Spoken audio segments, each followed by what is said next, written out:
സാറേ, വളരെ ഇപ്പോഴും ഉൾക്കൊള്ളാൻ പറ്റാത്ത ഒരു തീരുമാനമായിരുന്നു സാറിൻ്റെ. ഇപ്പോഴും ഞങ്ങൾ അതിനോട് പൊരുത്തപ്പെട്ട് വരുന്നേ ഉള്ളൂ. എന്നിരുന്നാലും കഴിഞ്ഞ ഒരു വർഷം സാറിനോടൊപ്പമുള്ള ഈ യാത്ര, ഞാൻ ഇപ്പോൾ ഷിയാൻഡോ അഗസ്റ്റിനോട് പറയായിരുന്നു, അനിലൂർ സാറിൻ്റെ കൺസെപ്റ്റാണ് മീറ്റ് ദ എഡിറ്റർ. അപ്പോൾ ഞാൻ ഇത്ര കലഹിച്ചിട്ടുണ്ടെന്നറിയാം നമ്മുടെ കോൺഫറൻസ് ഹാളിൽ. അത് സാധിക്കില്ല എന്നിട്ട്, പക്ഷേ അത് വലിയ രീതിയിൽ അപ്രീഷിയേറ്റ് ചെയ്യപ്പെട്ടു എന്ന് ഞാൻ പറഞ്ഞു. Thank you. അല്ല, അതെനിക്ക് എപ്പോഴും സാറിന് പറയണ്ടേ, സാറിൻ്റെ ക്ലാരിറ്റിയുള്ള തോട്ട്സ് എപ്പോഴും നമ്മളോട് കമ്മ്യൂണിക്കേറ്റ് ചെയ്തിട്ടുണ്ടായിരുന്നുള്ളത്. അത് എത്ര എതിർപ്പുള്ളതായാലും അനുകൂലിക്കുന്നതായാലും കറക്റ്റായിട്ട് പറഞ്ഞ് അതിനെ കൺവിൻസ്ഡ് ആയിട്ട് അടുത്തേക്ക് പോകുന്നു. അപ്പം നമുക്ക് അതിനൊരു ക്ലാരിറ്റി പുറത്ത് വരുമായിരുന്നു. ഒരു പുതിയ അനുഭവമായിരുന്നു. നമ്മുടെ ഒപ്പമുള്ള ടീം മെമ്പേഴ്സിനെല്ലാം തന്ന സഹകരണം, പുതിയ ആൾക്കാർക്ക് കൊടുത്ത ഒരു ബ്രോഡ് മൈൻഡായിട്ട് അവരെ അക്സെപ്റ്റ് ചെയ്യുന്നതിനുള്ളൊരു കാഴ്ചപ്പാട്, ഇതൊക്കെ നമ്മൾ പുറത്ത് മറ്റ് നെറ്റ്വർക്കുകൾ വർക്ക് ചെയ്യുമ്പോൾ നമ്മളെല്ലാം ഏഷ്യാനെറ്റിലുണ്ടായിരുന്ന സമയം ഉണ്ടായിരുന്നെങ്കിലും പിന്നീട് സാറ് ഒരു 24 hours ന്യൂസ് ചാനൽ തുടങ്ങി 2 OB1 എടുക്കുക. ഇന്ന് 2 OB1 എടുക്കുന്നത് വലിയ ബുദ്ധിമുട്ടുള്ള കാലഘട്ടമാണ്. ആ കാലഘട്ടത്തിൽ 2 OB1 എടുത്ത് ലൈവ് ചെയ്യുക എന്നൊക്കെ 5 ഉണ്ട്. പിന്നെ അതൊന്നും ഇവിടെ വരിക. ഈ ഒരു ഫൈറ്ററാണ് MV നികേഷ് കുമാർ എന്ന് പറഞ്ഞാൽ അത് കറക്റ്റാണ്. കാരണം നമുക്ക് തോന്നിയിട്ടുണ്ട്, കാരണം ഇത്രയും സമ്പത്തും കാര്യങ്ങളും ഒക്കെ വേണ്ട ഒരു സാറ്റലൈറ്റ് നെറ്റ്വർക്കിനെ 34-ാമത്തെ വയസ്സിലല്ലേ, എനിക്ക് 34-ാമത്തെ വയസ്സിലാന്ന് തോന്നുന്നു അന്ന് എവിടെ ആദ്യത്തെ സംരംഭം തുടങ്ങുന്ന സമയത്ത്. അല്ല, അതെ, ഞാൻ ഇന്ത്യ വിഷൻ തുടങ്ങുന്ന സമയത്ത് ഇന്ത്യ വിഷനിൽ 28-ാമത്തെ വയസ്സിൽ വന്നു. പിന്നെ അവിടെ അത് ഇവിടുന്ന് ഇത് ഇത്രയും മാറ്റി വന്ന് മറിച്ച് ഇവിടുത്തെ വലിയൊരു ഇപ്പോഴും ഭയങ്കര ആ ഫൈറ്റിംഗ് സ്പിരിറ്റ്, ഇപ്പോൾ പുതിയ മേഖലയിലേക്ക് പോകുമ്പോഴും ശരിക്കും ആ ഫൈറ്റിംഗ് സ്പിരിറ്റ് തന്നെയാണ് ഈ ഉള്ളിലെ എനർജി എന്നറിയാം.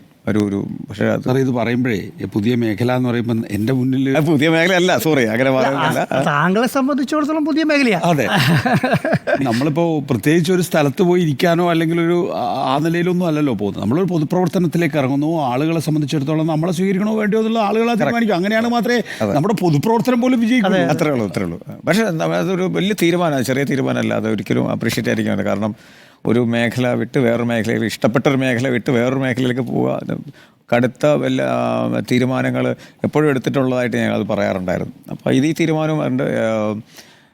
സാറിൻ്റെ ഈ ഈ മേഖലയിലും എല്ലാ ഉയർച്ച ഉണ്ടാവട്ടെ ഞങ്ങൾ ആഗ്രഹിക്കുന്നു. തന്ന സപ്പോർട്ടിനെല്ലാം വളരെയധികം നന്ദി.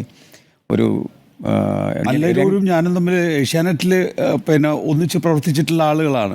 പക്ഷെ നിങ്ങൾ സ്റ്റുഡിയോയില അല്ലേ? ഏയാട് സ്റ്റുഡിയോയിൽ ഞങ്ങൾ പിന്നെ ഡൽഹിയിൽ ആയുർവേദ കോളേജിൻ്റെ അവിടെയുള്ള ന്യൂസ് സ്റ്റുഡിയോയിൽ വളരെ അപൂർവമായിട്ട് നമ്മൾ കാണാറുള്ളൂ. എങ്കിൽ പോലും ഇവിടെ വന്നതിന് ശേഷമാണ് നമ്മൾ ഒന്നിച്ച് ഒരേ പ്ലാറ്റ്ഫോമിൽ നിന്നിട്ട് ഒരേ ആവശ്യത്തിന് വേണ്ടി വരുന്നത്. അതായത് അതിൽ ഞങ്ങൾ അന്നും നമ്മൾ നോട്ട് എന്താ വെച്ചറിയാം, അന്ന് ജേർണലിസ്റ്റിൽ എന്ന് പറഞ്ഞാൽ വളരെ പ്രായമുള്ള ആൾക്കാർ എന്നുള്ള നിലയിലാണ്. അപ്പോൾ യങ് ജേർണലിസ്റ്റിൽ നിന്നും വന്ന ഒരു എൻ്റർപ്രണർ എന്നുള്ള നിലയിൽ നമ്മൾ കണ്ടിട്ടുള്ള ഒരു ഭയങ്കര വൈബ് നമുക്ക് ഫീൽ ചെയ്ത്, അന്നും ഫീൽ ചെയ്ത്, അതിപ്പോഴും ഉണ്ട്. അതിപ്പോഴുള്ള ഇവിടെ നിങ്ങൾക്ക് വന്നതിന് ശേഷം ഞാൻ ശ്രദ്ധിച്ചിട്ടുള്ള ഒരു പ്രധാനപ്പെട്ട കാര്യം എന്താണെന്നറിയാമോ? നിങ്ങളുടെ ഒരു ഏരിയയിലേക്ക് ഞാൻ എങ്ങനെയെങ്കിലും കടന്നു കയറാൻ ശ്രമിക്കുന്നുണ്ടോ എന്നുള്ളൊരു തോന്നൽ നിങ്ങൾക്ക് ആർക്കെങ്കിലും ഉണ്ടാകാത്ത രീതിയിൽ എൻ്റെ ഒരു ബിഹേവിയർ സെറ്റ് ചെയ്തെടുക്കുക. കാരണം ഞാൻ എല്ലാത്തിനകത്തും അമിതമായ ആവേശം കാണിക്കുന്ന ആളാണല്ലോ. ഈ ഒരു സാധാരണ കാര്യം ചെയ്യേണ്ടത് ഞാൻ കുറച്ചുകൂടി ഒരു പിന്നെ ഇനീഷ്യേറ്റീവിൽ ചെയ്യുന്ന ഒരാളാണ്. അപ്പോൾ എനിക്ക് നിങ്ങളൊക്കെ പുതുതായി വന്ന സമയത്ത് എനിക്ക് പിന്നെ പല മേഖലകളിലും ഇടപെടാനും ഒക്കെ ഞാൻ വളരെ കരുതലോടുകൂടി ഞാൻ എപ്പോഴും തോന്നിയിട്ടുണ്ട്. ഒരു സ്റ്റെപ്പ് ബാക്ക് ചെയ്തിട്ട് ബാക്കിയുള്ളവരെ എങ്ങനെ കരുതലോടെ കൊണ്ടുപോയിട്ടുണ്ട്. അത് എനിക്ക് മനസ്സിലായി. അത് പക്ഷേ അതൊരു നല്ല ലീഡറിൻ്റെ ശൈലിയാണ്. അത് ആ കംഫർട്ട് സോൺ അവിടെ ക്രിയേറ്റ് ചെയ്തു. പല സ്ഥലത്തു നിന്നും ആൾക്കാരെല്ലാം ഒന്നിച്ച് കൊണ്ടുപോയി. പിന്നെ ഈ കാഴ്ചപ്പാടുകളൊക്കെ ഒരു മാർഗ്ഗദർശനം തരികയൊക്കെ ചെയ്തിട്ടുണ്ട്. അപ്പോൾ അതൊരു വലിയ അനുഭവമായിരുന്നു ശരിക്കും. എനിക്ക് പേഴ്സണലി എനിക്കത് ഭയങ്കര ഈ പ്രായത്തിലും അതൊരു ഭയങ്കര എനർജി തന്നിട്ടുണ്ട്. വളരെ നല്ല എനർജി തന്നിട്ടുണ്ട്. വളരെ താങ്ക് യു. എനിക്ക് എപ്പോഴും ജീവിതത്തിൽ അത് നല്ല മൊമെൻറ്റുകളാണ് സാറിനോടൊപ്പം വർക്ക് ചെയ്യാൻ പറ്റിയത്. Thank you so much. Thank you sir.